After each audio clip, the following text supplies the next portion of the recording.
Well, greetings, brethren, and a special hello to all of you from the brethren down in South Louisiana. I want to discuss today a subject that I think is a very fundamental subject, and yet it's one that has been misunderstood by virtually all of the professing religions that claim to get their religion out of the Bible. It's a subject that the Pharisees, back in the days of Jesus Christ, totally misunderstood, didn't get the point at all. It's also a subject that modern professing Christianity doesn't understand at all. A subject the Catholics don't understand, the Protestants don't understand, and yet it is a very fundamental subject because it addresses the approach and the whole focus that we are to have in the Church of God that Jesus Christ established. And that I wish to focus our attention on today is the question of just what is the spirit of the law. What do we mean, the spirit of the law? Now, some people think the spirit of the law means you spiritualize away the law. And the law really, it just becomes sort of some fluff idea and you just have sort of good feeling in your heart. Well, is that what the Bible means when we're told that we are to be practicing the administration of the spirit of the law? Now, Jesus Christ made it very plain that the Pharisees totally misunderstood the spirit of the law. Now, in order to understand and to sort of set the stage for understanding the spirit of the law, what we're going to have to look at to begin with is a little bit of understanding the administration that we have in the New Testament church and how it differs from what existed under the Old Covenant. Under the Old Covenant, the Levitical priesthood was the administration of the Old Covenant that God had made with Israel at Mount Sinai. Now, we're told in the book of Hebrews, chapter 7, back down in verse 12 of Hebrews 7, for the priesthood being changed, there is made of necessity a change also of the law. A change of the law? What law changed? Well, the law of the priesthood. The things that pertained to the priesthood. It's made clear in Hebrews chapter 7 that we have a priesthood in the Church of God today.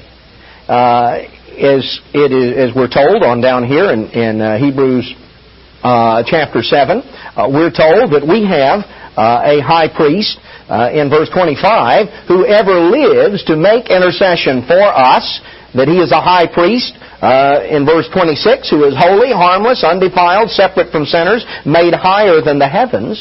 In fact, he is the high priest that we're told in verse 17 of Hebrews 7 is a priest forever after the order of Melchizedek.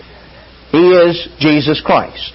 And yet, you see, we're told also here in Hebrews chapter 7 in verse 11 that if perfection, if completion, if the full arrival at what God was aiming at was by the Levitical priesthood, for under it the people received the law, we're told here in verse 11. What further need was there that another priest should rise after the order of Melchizedek and not be called after the order of Aaron?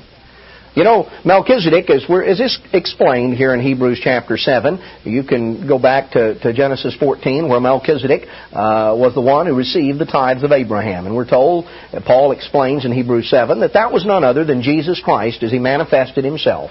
The Word, as He manifested Himself there to deal with Abraham. Hebrews 7 explains that Melchizedek was without father, without mother, without beginning of days or end of life, that he abides a priest continually. His name means King of Righteousness and King of Peace. That can refer to none other than Jesus Christ. Now, understanding that, let's look at, we operate today in the Church of God today in the administration of the Spirit and the administration of Jesus Christ, a priest of the order of Melchizedek. Now, where did the Levitical priesthood come from? If you go back to the Old Testament, you go back to the book of Exodus. In Exodus chapter 19, God proposed a covenant to Israel that they would be a special people and He would be their God and their protector.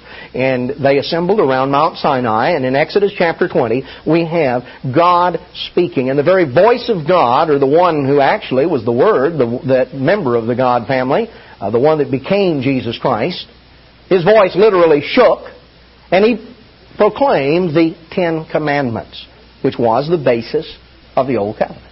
Moses then explained and expounded in Exodus 21, 22, and 23 statutes and judgments which were civil applications of the principles of the Ten Commandments to a physical nation, a civil nation.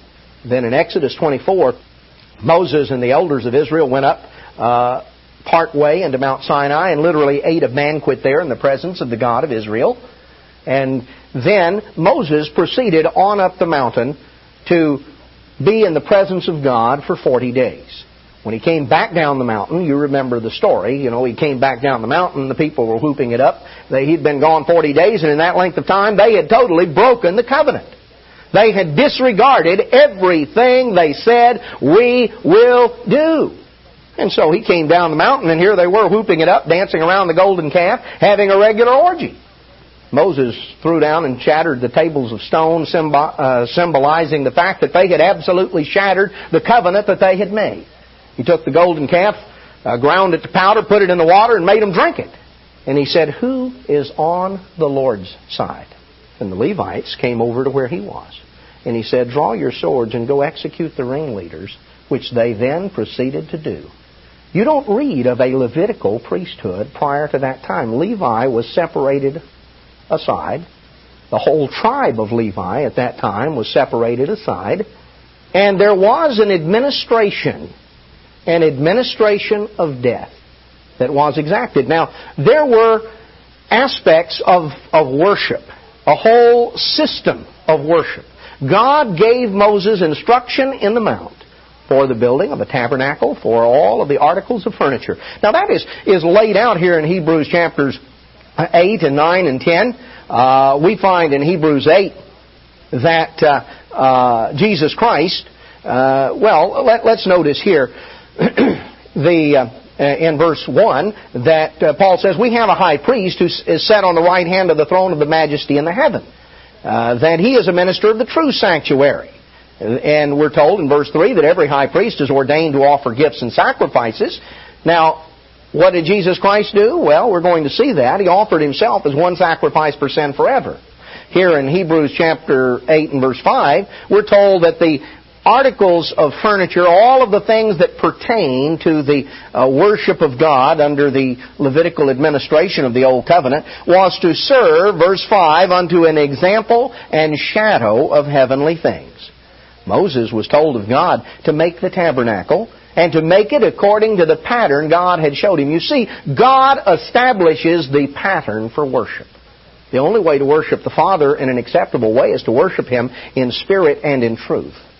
God is the one who reveals truth. God establishes the pattern. And even in the physical sense, He gave Moses the pattern for worship. Now we find as we come on down here in Hebrews chapter 8, verse 6, that Jesus Christ has obtained a more excellent ministry than that of Moses, and He's the mediator of a better covenant. Why was it a better covenant? The new covenant is clearly better than the old. Why? Is it because it was established upon better law? No, that's not what it says. It was established upon better promises. The promises of the new were better than the old. If the first covenant had been faultless, there would have no place been found for the second. So the first covenant had a fault. What was the fault? Was the fault with God? Was it with the law? No. Verse 8, for finding fault with them, with the people. God says, behold, the days come, I'll make a new covenant. And this new covenant, we're told in verse 10, the new covenant that God is going to make is He says, I will put my laws into their mind and write them in their hearts. And I'll be to them a God, and they'll be to me a people. So here we find that God proposed to make a new covenant which involved not doing away with the law, but writing the law in the hearts and minds of those with whom that new covenant was being made. Now, we're told on down in chapter 9 here of Hebrews, verse 1, that the first covenant had ordinances, or it had ceremonies of divine service. It had a worldly sanctuary. There were certain aspects, certain ceremonies, and it describes, Paul talks about the tabernacle and the candlestick and the showbread and all of these various things. And he goes through and he describes it. And he said that these things were established. And he describes about entering into the holy place and the Holy of Holies. And all of these things had significance. The fact that the high priest was the only one allowed to go into the Holy of Holies. We're told in verse 8 that by this the Holy Spirit was signifying that the way into the holiest of all, direct access to the Father, was not yet made manifest. It wasn't yet available during the time of that first tabernacle, during the time of the Levitical administration of the Old Covenant. These things, verse 9, these were figures for the time then present. These were things to illustrate spiritual truth. There were offered there gifts and sacrifices that could not make those that did the service perfect. They could not solve the problem. What was the problem? The problem was the people had broken the covenant. The people had transgressed the law. The people had sinned. And the wages of sin is death. Now, there was a cleansing that was needed. There was a change that was needed. There was a transformation that was needed, if you will. And yet, what we find right here is the fact that that system could not solve the problem. It pointed out the problem. It illustrated the problem. It demonstrated by the very rituals and ceremonies through which they went that there are things that separate us from God, that interfere with our relationship with God, that the wages of sin is death, that without the shedding of blood there is no remission of sin. But they couldn't solve the problem. All of these ceremonies, you see, the things that operated under that covenant, as we read in Hebrews 9:1, the ceremonies of divine service. What are we told here in verse 10? See, people sometimes want to know, well, how do you know which laws apply and which ones don't? Tells us right here in verse 10.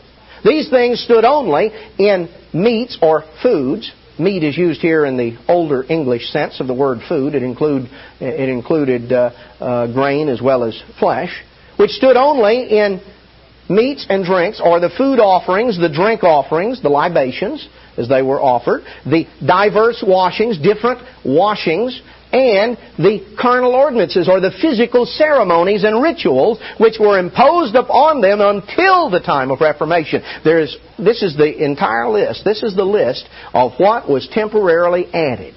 What was temporary? It was not a part of the Old Covenant.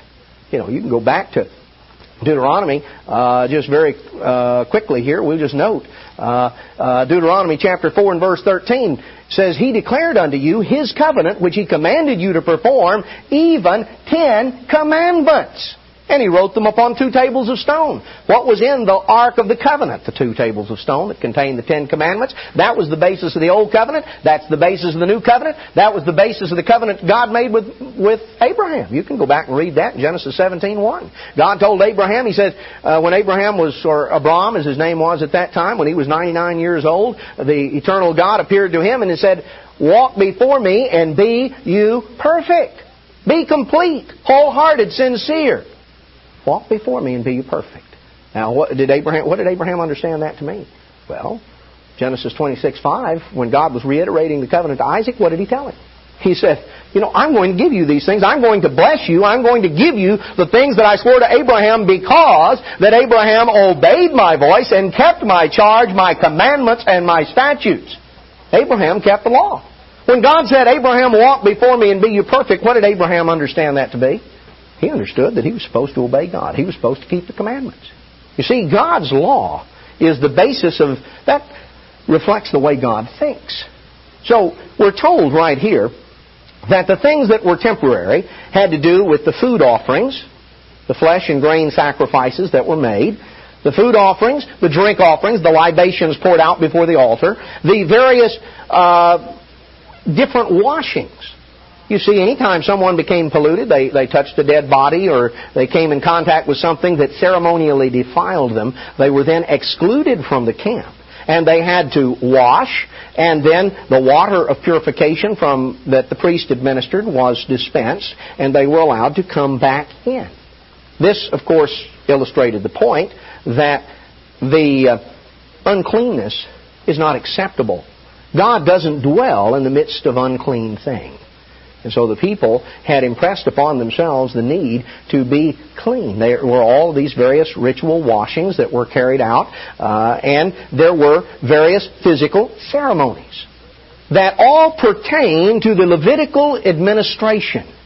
You see, the Levites were chosen to administer the Old Covenant, and they administered death. These things were added until the time, they were imposed until the time of Reformation. When you read in Galatians 3:19 about the law that was added because of transgressions until the seed should come, this is what it's talking about. That was the only law that was added. You know, you can't have transgressions unless you first have a law. You have to start with a law in order to have transgression. So the law of God, the spiritual law of God, the Ten Commandments were in force and effect from the beginning. But because of transgressions, and we just rehearsed that story, you know, they had entered into a covenant agreement with God at Mount Sinai. Then they had transgressed the covenant grossly, through idolatry and through all of these things. And so then an administration was added. It was imposed upon them, and it consisted of all of these various things. But we're told now that Jesus Christ, verse 11 of Hebrews chapter 9, has become a high priest of good things to come. Not here in a physical tabernacle, and He doesn't enter in by the blood of bulls and goats, verse 12, but by His own blood He entered in once into the holy place and obtained eternal redemption for us. And He talks about in verse 13 that if the blood of bulls and of goats, the ashes of a heifer, if that's sanctified to the purifying of the flesh, if that made someone acceptable to come back into the camp of Israel, how much more, verse 14, shall the blood of Christ, who through the eternal Spirit offered Himself without spot to God, purge your conscience from dead works to serve the living God. So what do we find right here? Jesus Christ offered Himself without spot to God, and the sacrifice of Christ makes possible the cleansing of the inner person, cleansing our conscience. You see, what really excludes us and defiles us and separates us from God is not the physical uncleanness or contamination that comes from having touched a dead body. That, certainly those laws, there was a hygienic aspect. There was an hygienic aspect. But they were physical laws to teach spiritual lessons. And what we find when they were excluded from the camp and they had to take the water of purification and go through these rituals in order to come back in, that didn't clean the conscience. That didn't change the inner person. So this is why we have the mediator, verse 15, of a new covenant, a New Testament. And He, by means of His death, He made possible the redemption of transgressions that were under the first covenant, the first Testament. They which are called might receive the promise of eternal inheritance. You see, under the new covenant, the problem has the possibility of being solved. The problem that excluded man from the presence of God. Now, as we come on down, we find that all of these things were patterns, and that Jesus Christ, verse 28, was once offered to bear the sins of many. Chapter 10 tells us in verse 1 that the law had a shadow of good things to come. This was all of the law that pertained to the priesthood. You see in Hebrews 7 when we read where there is a change of the priesthood, there is a change of the law. What law? The law that pertains to the priesthood. If you change the priesthood from the order of Levi to the order of Melchizedek, then the administration, the whole structure of the priesthood, the laws that pertain to the priesthood directly, there's a change in those laws because now you have a different priesthood. You know, sometimes people come up with questions and they say, well, you know, do we just pick and choose from the Old Testament? No. You see, the laws that pertain to the food offerings, the drink offerings, the various ritual washings and the physical ceremonies that were carried out in the context of the Levitical administration, those things were temporary. They were intended to be temporary. But what we also find is that what is described right here, that in the laws pertaining to the priesthood, you see, that was the change that took place. We're told here in chapter 10, verse 1, the law having a shadow of good things to come, and not the very image of those things, can never, with those sacrifices which they offered year by year continually, make the comers thereunto perfect. They could not solve the problem. They pointed it out, they illustrated it, but they could not solve the problem. You know, otherwise they would have ceased to be offered if they solved the problem. No, verse 3, in those sacrifices there was a remembrance again made of sin every year. It's not possible that the blood of bulls and goats should take away sin. So we find in verse 9 that we are sanctified through the offering of the body of Jesus Christ once for all. Jesus Christ, our sacrifice, our high priest, who, as we're told in verse 12, after He had offered one sacrifice for sins forever, sat down on the right hand of God.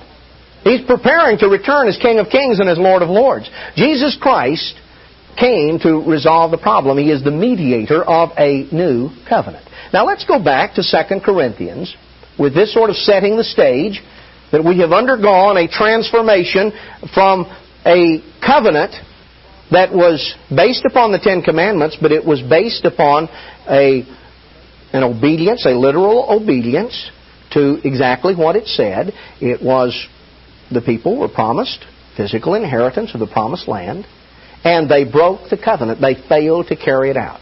There was a Levitical priesthood that was established to administer the death penalty and to administer a system that illustrated the solution but did not really resolve the problem, because the blood of bulls and goats couldn't resolve it. Now, Jesus Christ came to offer one sacrifice for sins forever.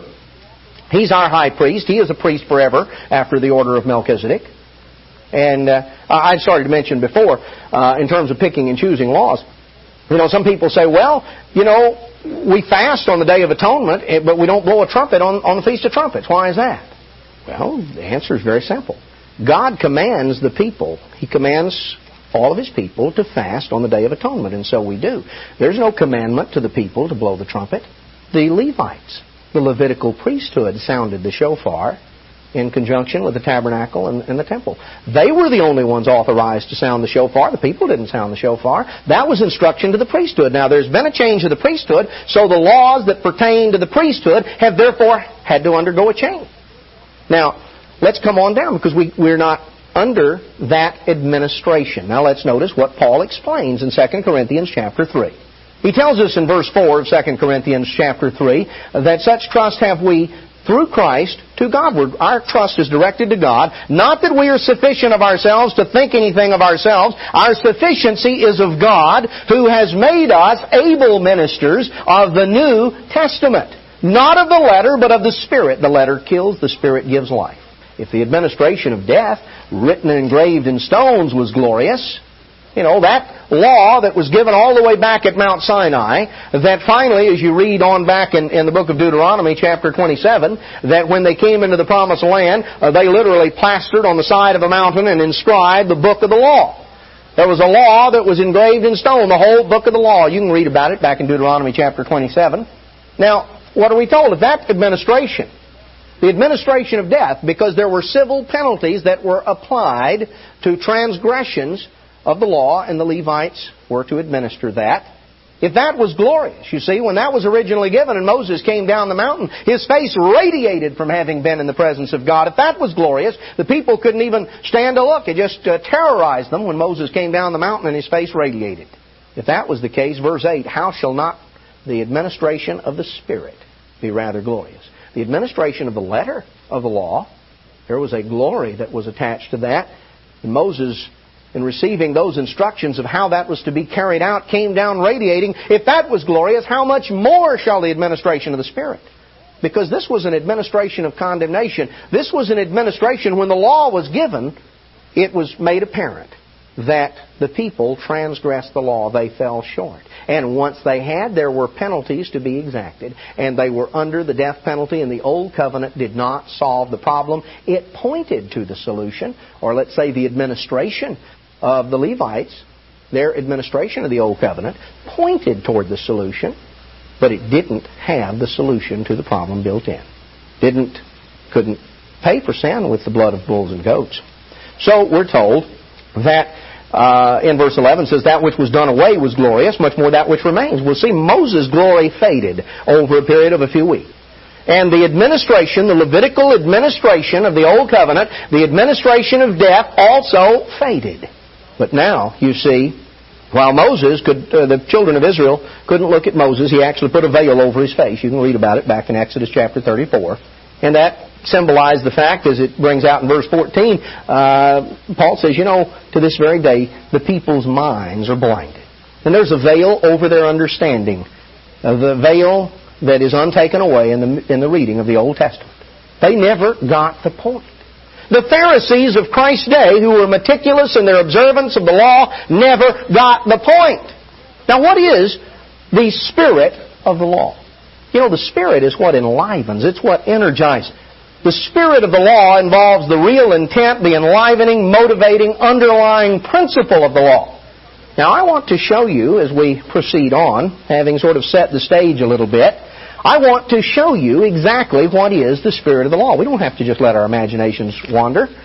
Because Jesus Christ came as the mediator of a new covenant, and He explained and expounded that new covenant and made plain for us. What is the Spirit of the law? Notice what Jesus said in Matthew chapter 5. This is pretty fundamental. This is the Sermon on the Mount. You can't get much more New Testament than this. And Jesus says in Matthew chapter 5 and verse 17, told those that were there listening to Him, don't think that I've come to destroy the law or the prophets. I'm not come to destroy, but to fulfill. And so some people read that and they think, oh, He didn't come to destroy the law or the prophets. He came to do away with it. Now, what sense does that make? Well, it doesn't make very much. You know, what does the word fulfill mean? Just hold your place. And let's go back here to Matthew chapter 13 a little bit. Verse 48, just want to show you one illustration. Here's exactly the same Greek word that's used here in verse 17 of Matthew 5. It's translated fulfill. Now let's notice the same words used back here a few pages later, Matthew 13, 48. Or let's pick it up in verse 47. He's talking about the kingdom of heaven is likened to a net cast into the sea, gathered every kind, all kinds of fish. When it was full, verse 48, they drew it to shore. And they sat down and gathered the good into vessels, cast the bad away. The word translated full here, same word as fulfill. When they drew the net in, was it empty? Well, of course not.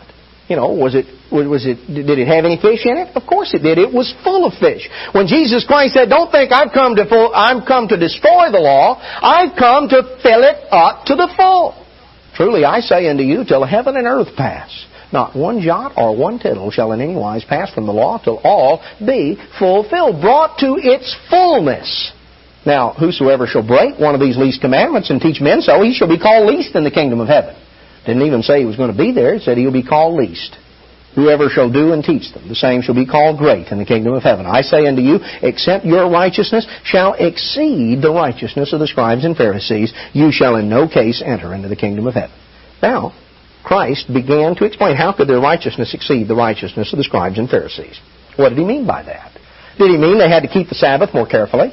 Did He mean they had to tithe more scrupulously? Well, the Pharisees were doing those things, at least in one sense. Now, we're going to see the Pharisees were breaking the spirit of the law. They never got the point. What is the spirit of the law? Well, notice. Jesus Christ, here in Matthew 5, we're going to look at 7 illustrations that Jesus Christ gave. He selected out 7 different laws or commandments or statutes from the Old Testament. He quoted it and he demonstrated the spirit of the law, and we're going to look here 7 cases. Notice here in verse 21, he says, you've heard that it was said by them of old time, you shall not kill. Now, you know where that was said? Well, part of the 10 Commandments, back in Exodus chapter 20. Whosoever shall kill shall be in danger of the judgment. So, there is a penalty to be exacted. You've heard that, you shall not kill. Now, what do you think God was after on that? Do you think that means, well, you can beat him almost to death, but as long as he lived, well, that's okay? What was God after? You see, Jesus Christ quotes a law. He says, you've heard it said, verse 22, but I say unto you. Jesus Christ quotes from the law, from the Torah, and then He expounds the spirit of the law. He said, you've heard, don't kill. It's not enough just to refrain from murdering him. He says here that if you have an attitude of the spirit of murder, this attitude of absolute contempt, said if you say unto your brother, verse 22, Raka, you'll be in danger of the council. Whosoever shall say, you fool, you absolute contemptible individual that have no right to live upon this planet. Because the original carries really a stronger connotation than just what we think of in English. He says, if you say that, you're in danger of hellfire. You bring your gift to the altar and remember your brother has aught against you, you better go and be reconciled. Because you see, if there is the spirit of murder, the spirit of animosity and resentment and hostility. There are people who don't commit murder simply because they're afraid of the consequences. They know that most likely they'll be caught and maybe sent off to jail or executed. There are people who restrain themselves from carrying out the physical act that in their minds they would really like to do if they thought they could get away with it. That's not good enough. Jesus Christ explained the spirit of the law, the spirit of the law, and he starts out with 2 commandments. He takes don't kill and don't commit adultery. And he illustrates the point. He didn't try to go through, and here's to understand with the Spirit of the law. You see, the Spirit of the law is not a list of 749 do's and don'ts. It's not a list of 5,000 points and rules that you can turn to in every case and have every detail spelled out, because the Spirit of the law involves learning to think the way that God thinks. Having the law written in our hearts and in our minds means we're learning to think the way God thinks. God has big plans for us, brethren. Those plans are that we are called to His kingdom and to His glory. We're to inherit all things. And if we're going to be sons of God, if we're going to be kings and priests, a part of the very family of God, then we have to learn to think as God thinks. So Christ explains the Spirit of the law. He said, you've heard it said, don't kill? I'm telling you, I'm explaining to you, the whole point is, don't have a spirit of hostility, resentment, retaliation, revenge, animosity, hatred. Don't have this spirit of murder and harbor that within you. Comes on down in verse 27, he says, you've heard it said by them of old time, don't commit adultery. I say unto you, whosoever looks on a woman to lust after her has committed adultery with her already in his heart. You see, Christ said, it's not enough just to refrain from the physical act. Yes, you're supposed to refrain from the physical act, but He said, I say to you. I'm explaining, here's what God is after.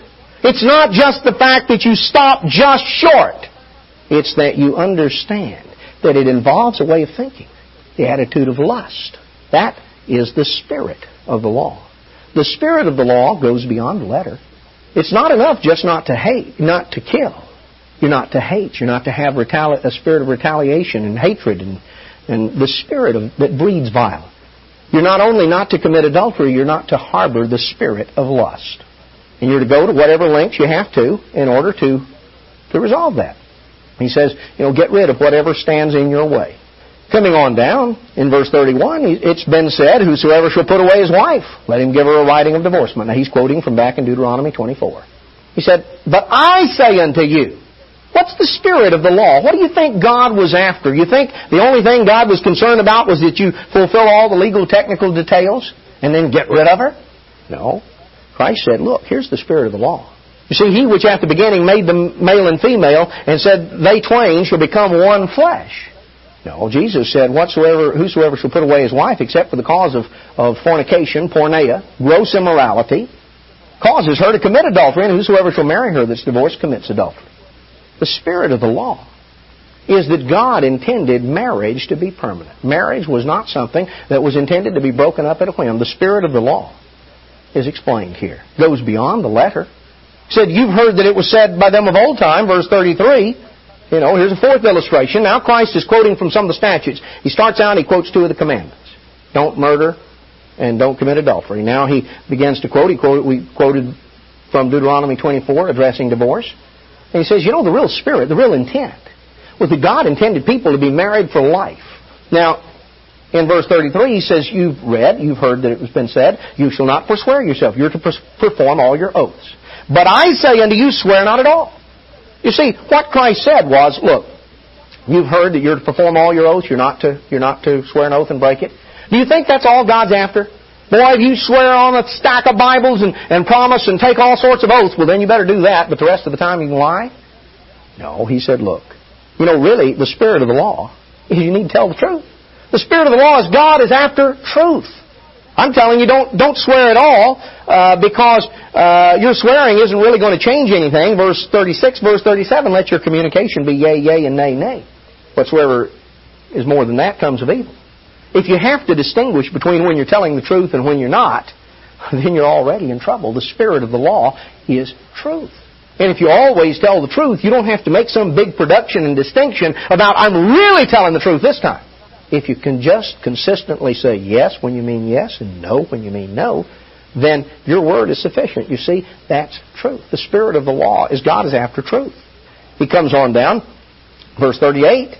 He uses a fifth illustration. You see, he had quoted the verse here about not forswearing yourself from Leviticus 19, verse 12. On down here in verse 38, he quotes the scripture, you've heard that it was said by them of old time, an eye for an eye and a tooth for a tooth. Now, this is quoted, you can find it several places in Exodus 21:24 and Leviticus 24:20, Deuteronomy 19:21. What does that mean, an eye for an eye and a tooth for a tooth? Well, if you go back and look it up and read it in its context, it was talking about the fact of fairness, that the punishment had to fit the crime. It had to do with the way the law was to be administered in ancient Israel, that things were to be that they were to concentrate on being fair. Being fair. What Christ said is, look, the spirit of the law is not just the fact, all right, I'm going to get even, I'm going to get everything that is mine. Now, again, if you go back and you read the law in the context in the Old Testament, it was not talking about private personal revenge. People ought to just go around gouging each other's eyes out. It was talking about the principle, the means by which the law was to be applied in ancient Israel. You see, people had that, and they said, boy, I want what's coming to me. I want what's fair. I'm not going to put up with that. I don't deserve that. That sort of sounds like our society, doesn't it? Well, Christ said, look, I'm telling you, the spirit of the law is not only that, it's not just enough to be fair. So, well, I'm not going to put up with, I don't have to put up with that. I don't, that's not fair. No, what Christ said was, I say unto you, that you resist not the evil, speaking of the evil one and authority. And he talks about the fact of an attitude of not demanding fairness, but a willingness to accept injustice. A willingness to have a forgiving attitude, an attitude of mercy, an attitude of going above and beyond. Not an attitude of I'm going to exact exactly what I'm entitled to. The spirit of the law goes beyond fairness. It goes to a willingness to put up with things that aren't fair, to look to God as our defender, our protector, to have an attitude of compassion and of mercy.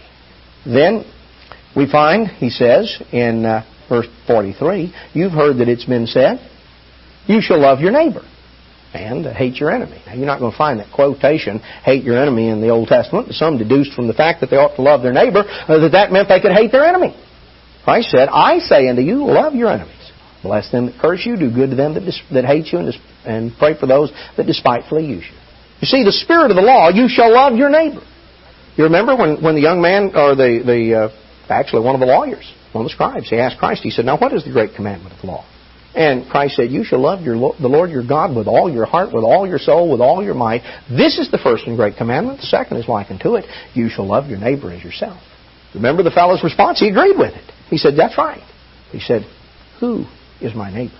Now the Pharisees could get in great drawn-out discussions about trying to determine who was their neighbor. Who's your neighbor? Is it the guy that lives right across the street from you, right next door to you, in your block, in your neighborhood, in your village, in your town, in your city, in your state, in your nation? Who is your neighbor?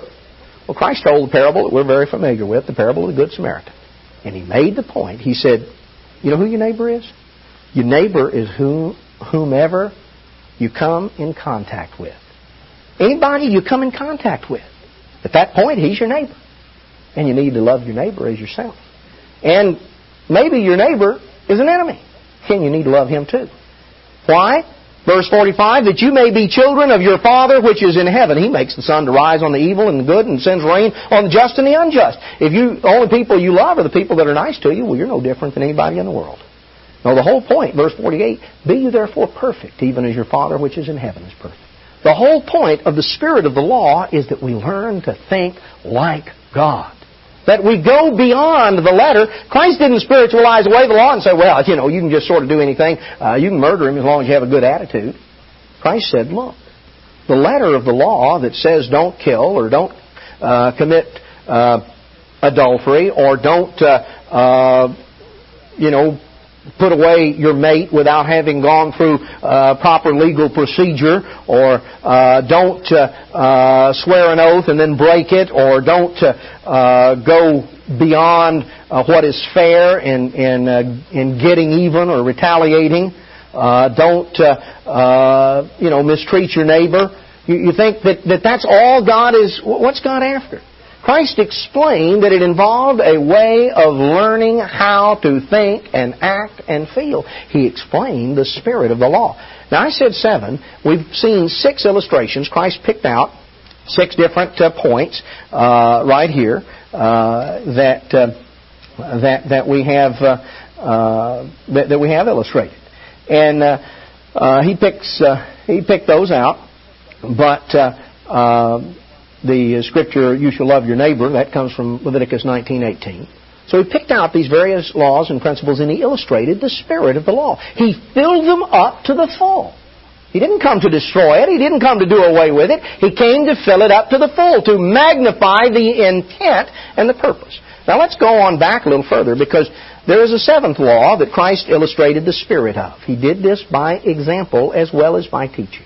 In Matthew chapter 12 and verse 1, we find that Jesus came on the Sabbath day through a field of grain. And the disciples were hungry.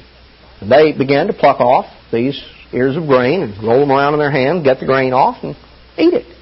And they were walking back into Jerusalem from a short distance away where they had spent the night. Now the Pharisees saw them do it, and they got all bent out of shape, and they said, "Your disciples are doing that which is not lawful on the Sabbath." Now what were they doing that was unlawful?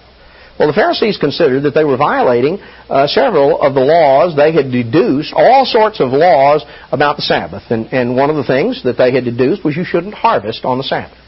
So far, so good. I think anybody's ever been a farmer. I grew up on a farm, and you can be out in the field all day. That's pretty hard work. Well, the Pharisees they weren't satisfied with just saying you shouldn't harvest your fields on the Sabbath. They had to define what is harvesting. And so they counted it up. You can't transport agricultural produce. Okay. Can't bear a burden. And that goes back, you can read back in Nehemiah and Jeremiah and other places where there were problems with people hauling in produce into Jerusalem. So the Pharisees had deduced, they had come with a tradition of the elders that anything above the weight of 3 dried figs constituted a burden. So they said, "Why, your disciples are breaking the Sabbath." And Jesus, who enjoyed answering questions by asking questions, particularly some they couldn't answer, and he said, "Haven't you ever read about David when he was hungry? Those that were with him, how he entered into the house of God. He ate the showbread. That wasn't lawful for him to eat, was it? Neither those that were with him, only for the priests. Haven't you read in the law how on the Sabbath the priests in the temple profane the Sabbath and are blameless? I say, in this place is one greater than the temple. If you had known what it means, I'll have mercy and not sacrifice, you would not have condemned the guiltless." He didn't say the disciples were guilty of breaking the Sabbath. He said they were guiltless. The Son of Man is Lord of the Sabbath. He's Lord even of the Sabbath. And then he departed, and he went into their synagogue, and there was a man that had a hand withered, and they asked him, "Is it lawful to heal on the Sabbath?" that they might accuse him. And he said, "Well, if you had a sheep," and the Pharisees were so infuriated, they went out and held counsel how they might destroy him. Christ magnified the Sabbath, and what did he explain here? He used an illustration from the Old Testament, referring to David. Now, if you go back and you study about the showbread, that was the bread of presence. That was the bread that was in the tabernacle or later in the temple in the presence of God. It was in there, and then at the end of the week, the priests took it out. It had been there in the presence of God. The priests took it out, and then they were free to eat it and consume it, and new bread of presence was placed in the tabernacle. Now, David and his men showed up there, and they were quite hungry, and the priests had exchanged the bread, and they had taken the bread of presence out, and they had it there. And David asked for something to eat. And they said, the only thing we have is the bread we've taken out of the tabernacle. The bread that God says we, as His priesthood, are now free to consume. That's the only thing we have. This is, God did not want that bread treated. It had been bread in the presence of Him, and He didn't want it treated in a casual, careless way that would lead to a disrespect of God and what was holy. But you see, the priest understood something the Pharisees didn't understand. He understood how to apply the spirit of the law. He understood that what God was after is what is holy is to be treated as holy, and not to be treated in a common or a profane way. But he also understood that if somebody's hungry standing there and you're standing there and you're chomping down on this bread and this guy is standing over here and he hadn't had a meal in 2 days, that that's not really what God had in mind. And when they asked David and his men some questions and realized that these were men who were doing God's work, that they were men that were men of God, men who feared God, and had not been involved in the wrong kind of thing. And they said, well, we feel like God has given this to us, but we feel like that under the circumstances, we will share it here. We will give it to you and your men. They made a decision to give away what God had given to them for a legitimate reason and purpose. Now, Christ and His disciples were walking through the grain field, and they were hungry, and they plucked off stuff, and they were eating it. They weren't out harvesting the field. They weren't transporting all sorts of stuff into Jerusalem to sell and trade. They fulfilled a need. You're out. What's the whole point? You see, God tells us that the Sabbath commandment is we're to remember the Sabbath, we're to keep it holy, and we are to rest from our labors. That's what God wants us to do on the Sabbath. That's what He says. Now, the Pharisees had gotten so focused on all of these little minor do's and don'ts that they had lost sight of the whole picture. You and your family travel a distance and come to church, and maybe whatever reason you didn't bring a lunch or didn't have one. You on your way back and you're hungry, and so you pull in and you get you pick up a sandwich, or you go someplace and you get something to eat. Are you breaking the Sabbath? There's a difference between filling a hunger. You're hungry right then, and here you are, and you've driven to services or going home from services. There's a considerable difference between that and somebody who's going out and doing his week's grocery shopping on the Sabbath. Christ didn't say that He didn't say that the Sabbath is done away. He didn't say that you don't have to keep the Sabbath. He didn't say that one day is as good as another. He illustrated by His example that the principle of trying to, of taking care of a legitimate need. He's not talking about people going out and performing a job and laboring and involving themselves in carrying out their commercial and industrial endeavors. He's talking about somebody that's hungry to get something to eat. He's talking about someone here that here was an individual that was sick and Christ healed him. Now, He didn't go around and try to set up shop and spend the entire Sabbath doing all these things, but here was something that He came in contact with and he understood. You see that when you're confronted with a problem or with an emergency or with something where someone is in pain or in need, and there's something you can do at that moment, that is right in harmony with what God is talking about. We might just show you another a parallel example that explains a little bit more back in Luke chapter 6. Luke 6 verse 1 gives the same account, gives a parallel account, and it adds in a detail. Luke 6 verse 1, it came to pass on the second Sabbath after the first. Now, if you check that up, you find that this term Sabbaton Deuteroproton, which means the second first Sabbath. Very likely, most likely, I think, that refers probably to the last day of unleavened bread, the second Sabbath of first rank in the year, the second first Sabbath. That's the term that's used in the Greek, the second first Sabbath. You can get in different ones may have slightly different interpretations of what that means, but I think most likely that it is a reference to the second high day, which would be the last day of the days of unleavened bread. And they were coming back through the fields, and they plucked these ears of corn. And you have the account, and Christ went through those things. And He brings out in verse 5, the Son of Man is Lord also of the Sabbath. And then He entered into the Sabbath, into the synagogue on the Sabbath, and He taught. So what do we find on here? We find Christ demonstrating an example of attending services. We find that Christ had an attitude and an approach that He demonstrated as to how do you fulfill the spirit of the law when it comes to the Sabbath. There's nothing here that illustrates where Christ was telling people to go out and work at their jobs, where He was telling them to forget what the Sabbath means.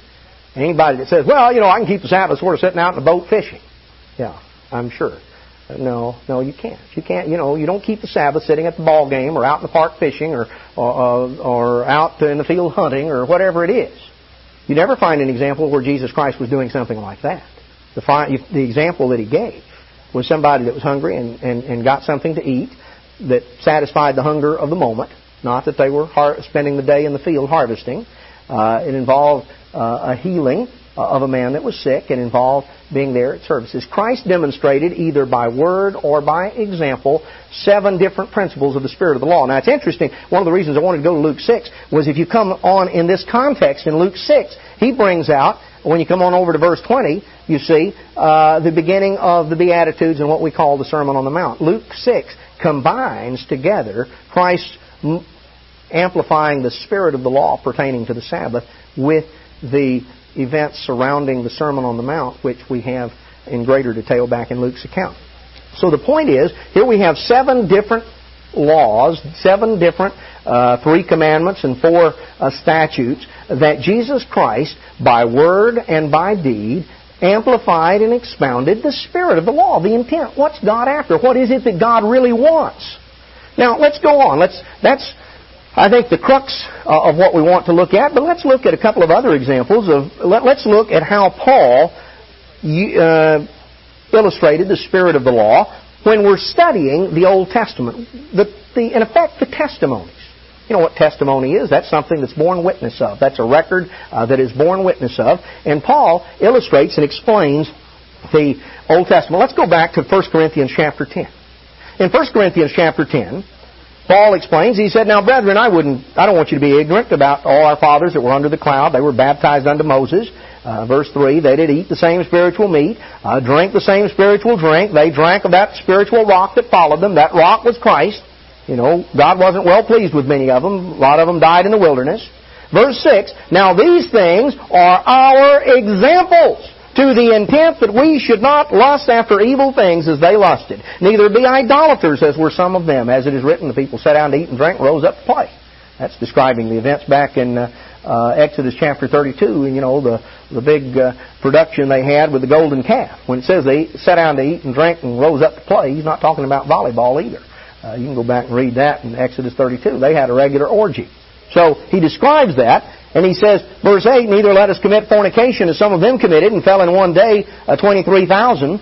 Neither let us tempt Christ as some of them tempted and were destroyed of the serpents. Neither murmur you as some of them murmured and were destroyed.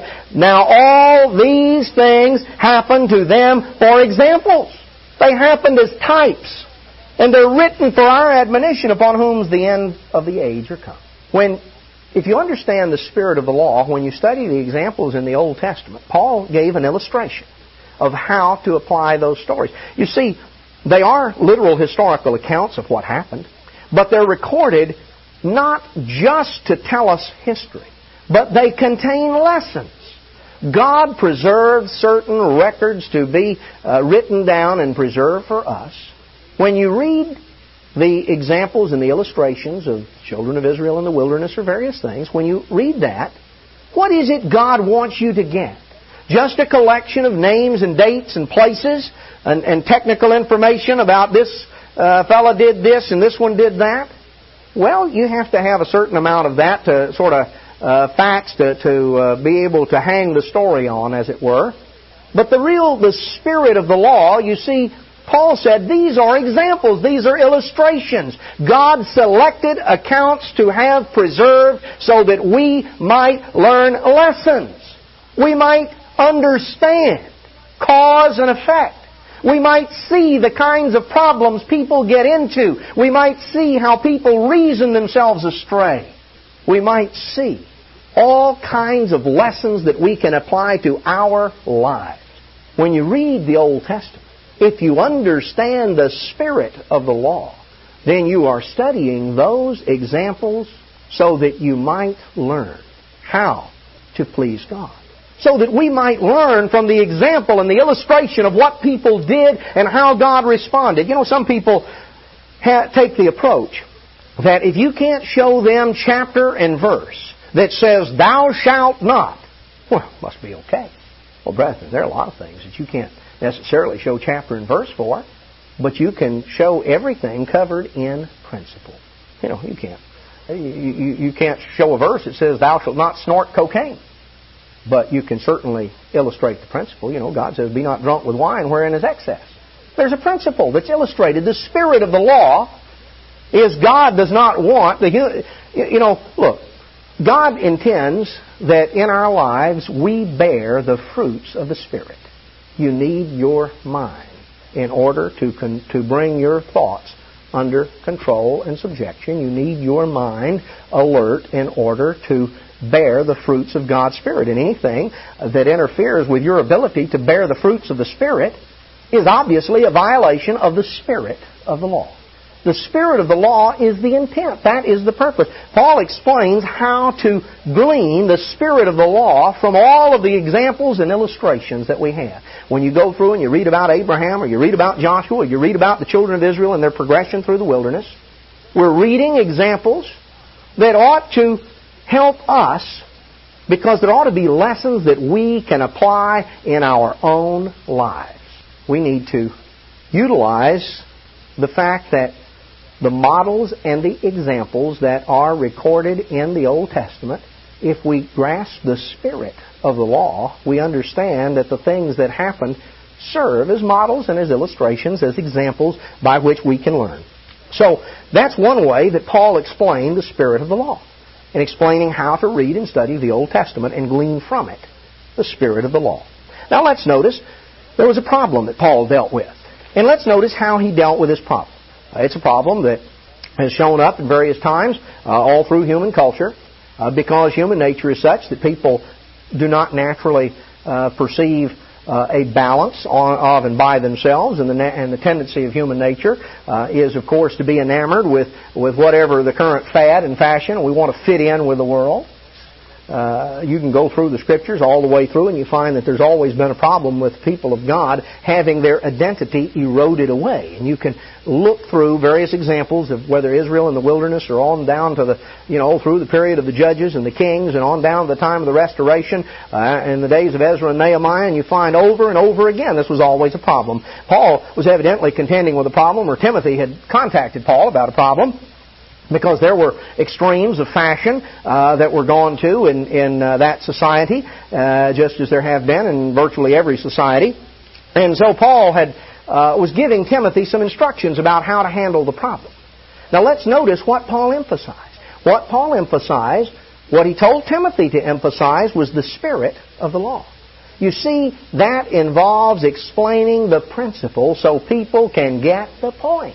Not just a matter of legislating out every tiny detail.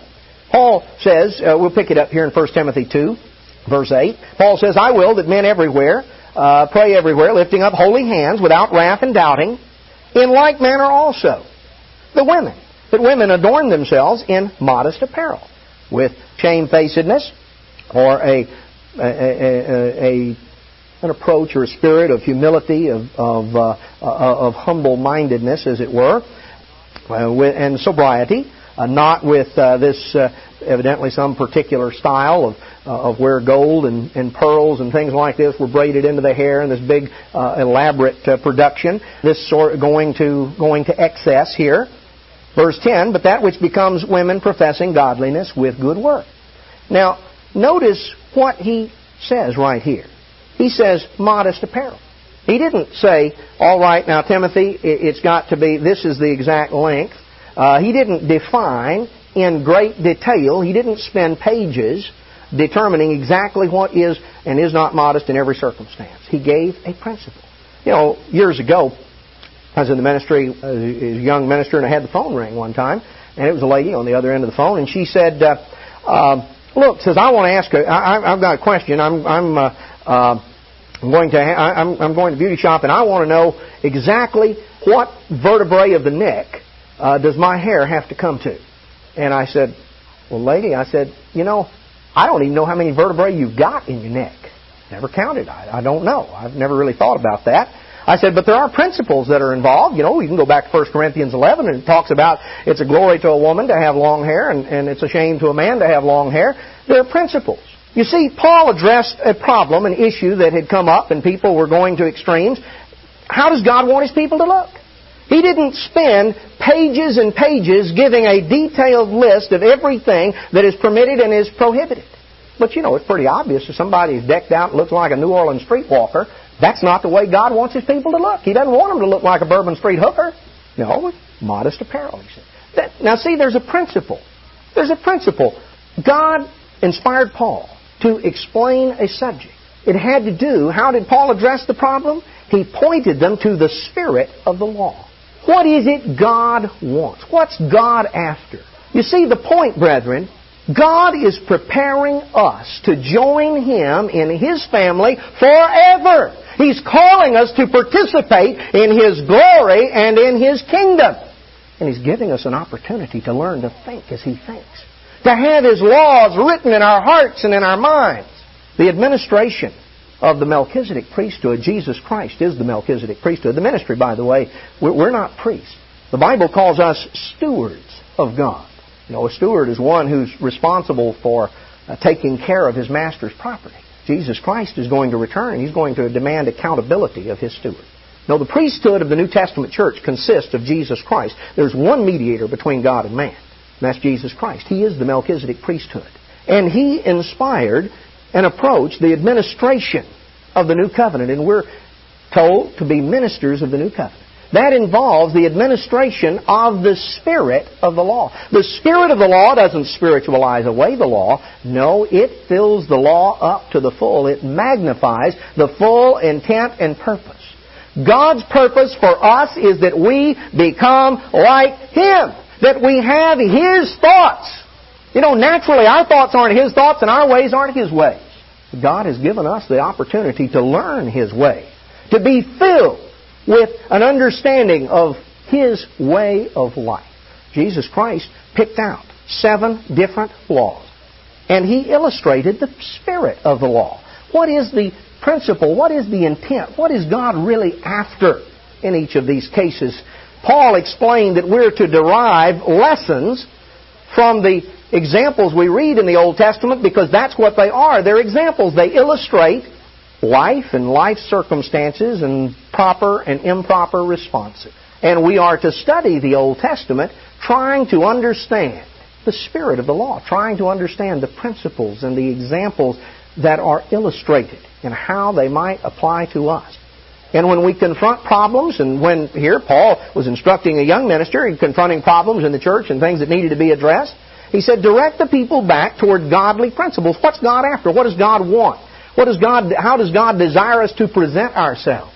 You know, some of these things may be physical things, but we are physical creatures. And ultimately, what's in our heart manifests itself. You know, John talks about that the world passes away and the lust thereof. All that's in the world, the lust of the flesh, the lust of the eyes, the pride of life. It's not of the Father, but it's of the world.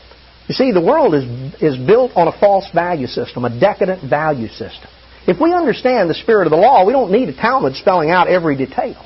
But we understand what God's after. And we're striving to please God in everything. Whatsoever we do, do all to the glory of God. That ought to solve the problem if we really are focused on that, of the way we talk, the way we act, the way we present ourselves, the way we are in every facet of our lives and our endeavors, because we're striving to be like God. You know, we're told back in the book of Romans chapter 12, and verses 1 and 2. The Apostle Paul writes, I beseech you, therefore, brethren, by the mercies of God, that you present your bodies a living sacrifice, holy, acceptable unto God, which is your reasonable service, and be not conformed to the world. Don't fit in and take your identity and your shape from this world, but be you transformed by the renewing of your mind, that you may prove what is that good and acceptable and perfect will of God. We've been called to become like God. We've been called to have God's nature inscribed within us. We are to be a part of administering the new covenant, the spirit of the law. The 10 Commandments were the basis of God's covenant with Abraham, of God's covenant at Sinai, and of God's covenant with us. But what we have is not a Levitical ceremonial administration that merely illustrates the problem and the solution by the various ceremonies connected with the tabernacle.